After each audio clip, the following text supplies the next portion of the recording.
Welcome to BD Daily Tech News Podcast, your daily briefing on tech and innovation. It's 2026, January 22nd, and today's theme is AI is getting more personal, more vocal, and somehow more stuck at the border.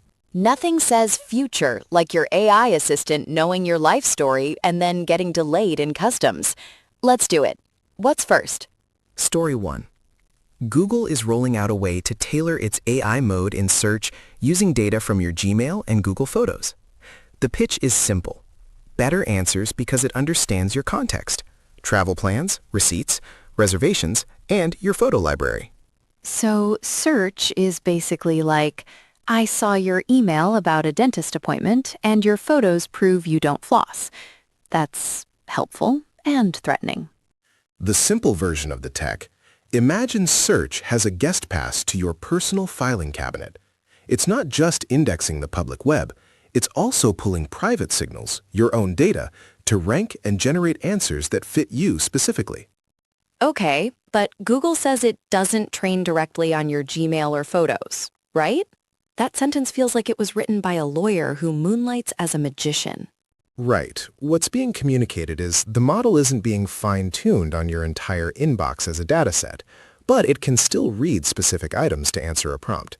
For users, the risk isn't only training, it's access scope, retention, and accidental oversharing in generated responses.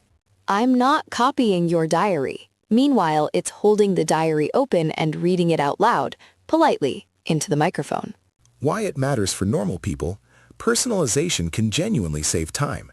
Think, find the confirmation number for my flight email, or suggest a weekend plan based on my photos and calendar-like clues. But it also nudges you toward deeper platform lock-in.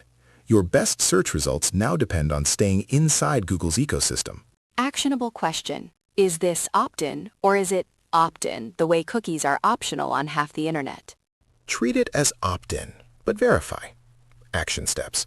Open your Google account settings and look for AI mode personalization controls. Review connected apps and permissions. And if you try it, do a red team test. Ask it something that could expose private info and see how it behaves before you rely on it. My red team test is easy. Hey, search, summarize my last 10 emails from my boss.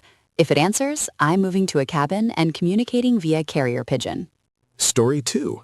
LiveKit, a company selling real-time voice tools used by OpenAI, raised $100 million, reportedly valuing it at $1 billion.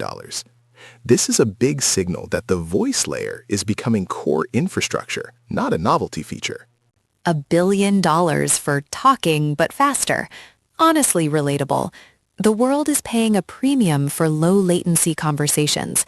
My family does the opposite on speakerphone. Simple version, real-time voice AI is like running a relay race where every handoff must be instant. Microphone capture, noise suppression, speech-to-text, model response, text-to-speech, and streaming audio back. If any leg is slow, the whole interaction feels broken. So LiveKit is basically the stage crew for the AI performer. The audience only sees the singer, but the crew is sweating, sprinting, and praying the mic doesn't squeal. Exactly. Why it matters? For users, voice becomes the default interface, hands-free, faster than typing, and more accessible.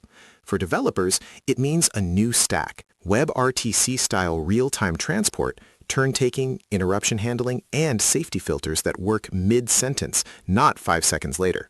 Mid-sentence safety filters is such a vibe. Like the AI starts to overshare and then catches itself.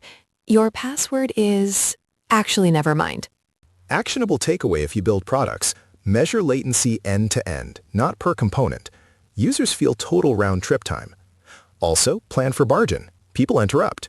Your system needs to cancel generation and switch context cleanly, or it'll feel like talking to a very confident answering machine. Speaking of latency, Story 3 is the one where the GPU goes on a spiritual journey at the border, right? Pretty much. Reports say Chinese AI firms are being hit by Nvidia H200 shortages after border delays.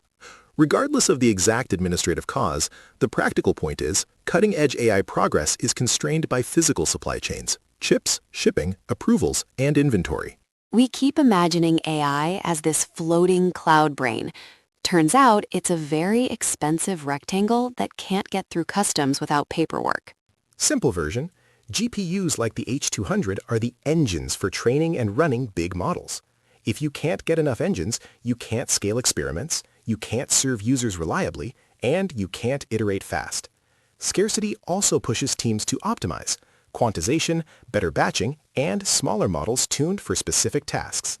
So the silver lining is fewer GPUs means fewer let's just brute force it decisions. The downside is everyone's roadmap becomes maybe if the shipment arrives. Actionable for builders, design for compute volatility. Maintain a degraded mode model that's cheaper to run, cache aggressively, and separate offline batch jobs from real-time user traffic. If you're an enterprise buyer, ask vendors what happens when GPUs are constrained. Do you get throttled, queued, or priced out? Today's recap. Google wants to personalize your search using your own stuff. LiveKit proves voice infrastructure is the new gold rush. And the H200 shortage reminds us the AI future is partially a shipping problem. If you want one practical checklist from this episode, review your Google permissions. Assume not training doesn't mean no access. And if you're building voice or AI features, budget for latency and compute constraints like their first-class requirements. Subscribe for the next briefing and share this episode with someone who still thinks AI is only about prompts. And drop a comment. Would you rather have super personalized search or keep your inbox and photo memories out of the AI's reach? I'm your guest. See you next time.